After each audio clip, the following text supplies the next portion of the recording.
$4 million is being considered for a potential future park off of Highway 17 North in Awendaw.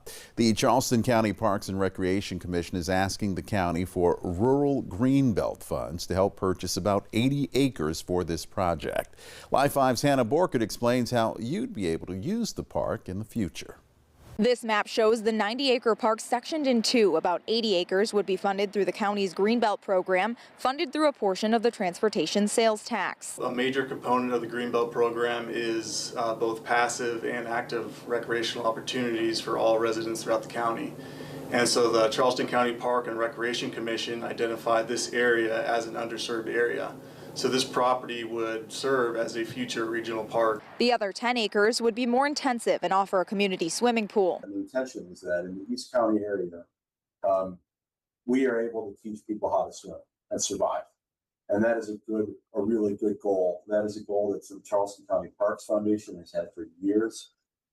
We just want to prevent unnecessary deaths and drownings in that area while also giving the community a place to come together over recreation. The park could include trails and boardwalks, an athletic and multi-use field, a playground, basketball, tennis, or pickleball courts, and a disc golf course. There could also be a kayak and canoe launch for the pond area. County staff say there is a growing need for park amenities, especially in the east part of the county. This really provides that opportunity for an area that doesn't have those resources readily available.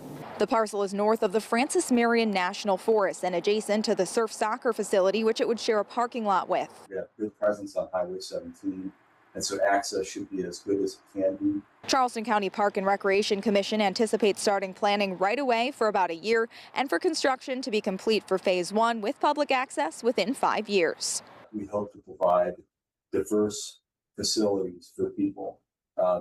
And really probably what's going to become a multi-generational experience. Moldenhauer says if County Council approves funding tomorrow night, there will be plenty of opportunities for community input. We have a link for the Parks and Rec website on our website, live5news.com.